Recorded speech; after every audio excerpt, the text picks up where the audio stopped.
Hai halo semuanya, Assalamualaikum warahmatullahi wabarakatuh. Nah di video kali ini saya akan membahas materi mengenai failover load balance. Nah di failover load balance ini tuh yang pertama kita akan belajar mengenai konsep failovers and load balance. Nah, jadi failover load balance itu adalah metode yang digunakan ketika kita memiliki dua arah atau dua jalur ke internet seperti pada contoh topologi ini. Lalu untuk failover sendiri itu konsepnya itu ISP1 enable dan ISP2 itu disable. Nah, jadi ISP2 itu akan menjadi backup, sedangkan untuk load balance itu ISP1 dan ISP2 itu aktif secara bersamaan. Nah, jadi misalnya itu beberapa PC ingin connect ke internet melalui ISP1. Kemudian beberapa PC itu connect ke ISP2. Nah, salah satu tragedi kasus pada load balance ketika PC ingin mengakses YouTube melewati ISP1 dan akses Facebook dia melewati ISP2. Nah, lalu kita lanjut ke yang materi kedua yaitu setting topologi. Nah, di sini saya sudah menyiapkan topologinya. Nah, di sini untuk netnya itu saya menggunakan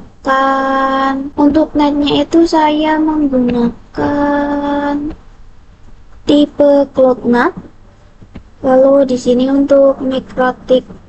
Lalu di sini untuk routernya itu ada router ISP1, router ISP2. Nah, lalu kalian itu bisa buka router MikroTik kalian yang router ISP1 dan router ISP2. Lalu kalian itu coba kasih perintah IP address print. Nah, nanti itu akan muncul IP dinamik dari ISP-nya. Nah, lalu kalian itu bisa login ke Winbox dengan menggunakan IP dinamik tersebut. Nah, jadi kalau keduanya itu dinamik, itu nanti IP-nya itu ketika dimatikan lalu dinyalakan lagi itu IP-nya akan berbeda. Nah, lalu itu saya itu akan membuat router ini itu menjadi IP statik, yaitu dengan IP untuk router ISP1 itu IP-nya 110.137.146. Lalu untuk router ISP2 itu 10.0.137.147. Nah, jadi kalian kan tadi itu sudah login ke Winbox-nya menggunakan IP dinamik. Lalu kalian itu bisa ke menu IP, lalu DHCP client. Nah, di situ kan terdapat Ether 1. Nah, itu kalian disablekan saja. Semua pada router ISP1 dan router ISP2. Lalu kalian itu bisa buka router ISP1 lagi. Nah, lalu di sini itu kita bisa add address yang statik. Jadi ketika dimatikan lalu dinyalakan lagi itu tidak akan berubah-ubah. Nah, di sini kita bisa ketikkan perintah IP address, lalu enter. Lalu kita kasih add address.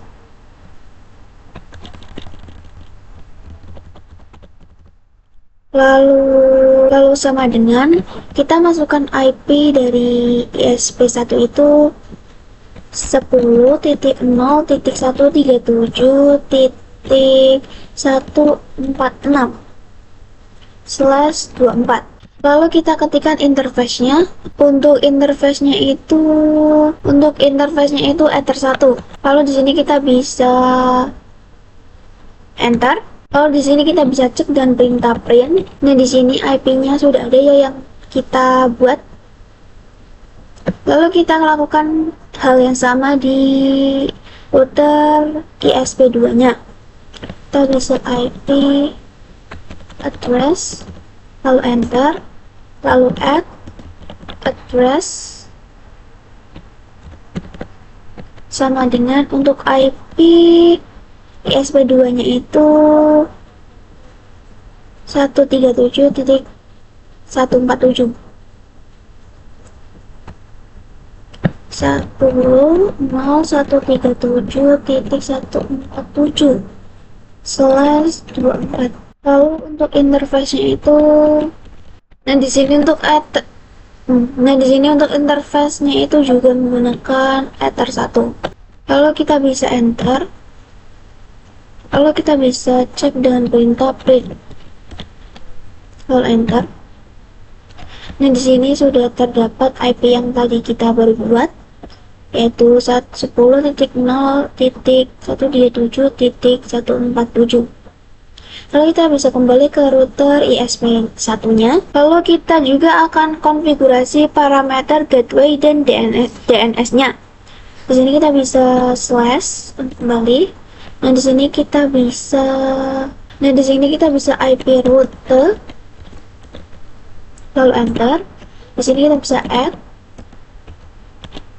gateway sama dengan. Lalu untuk gateway-nya itu yang terdapat di VMware kalian. Di sini di IP address for pnetNAT ini 10.0.137.1. Kita bisa tuliskan 10.0.137.1.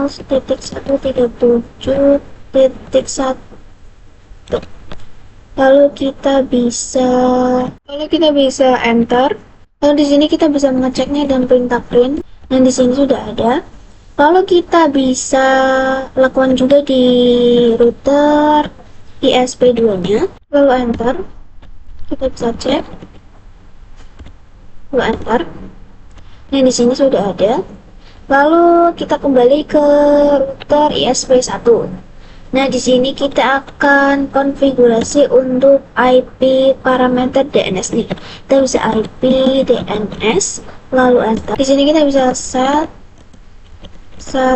terus sama dengan 8.8.8.8. Lalu enter. Lalu kita bisa cek. Nah, di sini sudah ada. Lalu kita juga buat di router ISP2-nya. Lalu kita bisa enter. Lalu kita bisa cek. Nah, di sini sudah ada. Nah, lalu kita bisa login ke Winbox-nya menggunakan IP yang tadi kita buat, yaitu 146 dan 147. Jadi kalian bisa ketikkan IP yang tadi 10.0.137.146. Lalu kita bisa connect.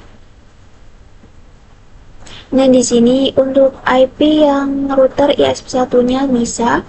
Lalu kita bisa new Winbox. Kita ketikkan IP yang router ISP2 yaitu 147.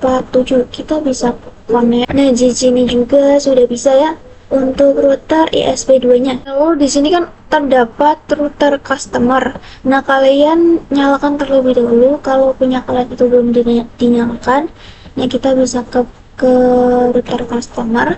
Lalu kita bisa IP address print, enter. Nah, di sini itu untuk IP-nya itu tidak muncul ya, karena ini itu tidak tersambung ke ISP-nya atau netnya. Nah, untuk memasang IP-nya itu kita akan memasang gateway-nya terlebih dahulu di router ISP1 dan router ISP2. Nah, di sini kita bisa ke Winbox-nya. Nah, di sini di router ISP1 kita bisa ke IP, lalu ke address, lalu kita bisa tambahkan. Nah, di sini untuk IP-nya itu 192.168.1.1/24. Lalu untuk Ether-nya itu kita bisa lihat di sini. Nah, untuk menyambung ke router customer itu Ether-nya Ether 2. Jadi kita menggunakan Ether 2. Lalu di sini kita bisa apply, lalu oke. Lalu kita lakukan hal yang sama di router ISP2-nya. Kita bisa ke IP, lalu ke address, lalu tambahkan IP-nya. Di sini untuk IP-nya itu 172.16.1.1/24. Di sini kita bisa lihat untuk Ether-nya itu menggunakan Ether berapa. Dan di sini untuk menuju ke customer itu menggunakan Ether 2. Di sini kita pilih Ether-nya Ether 2. Lalu kita bisa apply, lalu oke. Nah, lalu kita bisa ke router customer-nya. Nah, di terminal customer ini kita bisa ketikkan perintah IP DHCP client print. Nah, di sini masih ada ya untuk defaultnya. Nah, di sini itu kita akan meremove-nya. Di sini kita bisa masuk ke IP DHCP client, lalu enter. Di sini kita bisa remove number sama dengan, untuk numbernya itu ini 0, lalu kita bisa enter. Lalu kita bisa cek. Nah, di sini sudah tidak ada ya.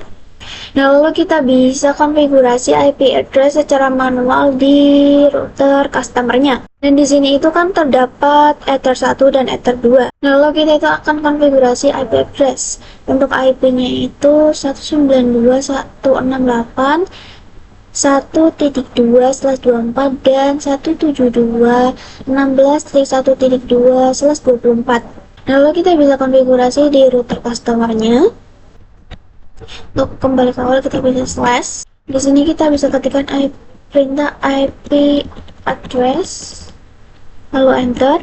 Kita bisa add address, lalu sama dengan kita masukkan IP-nya itu yang untuk Ether 1 terlebih dahulu. Itu 92.168.1.2/24. Lalu untuk interface-nya itu Ether 1.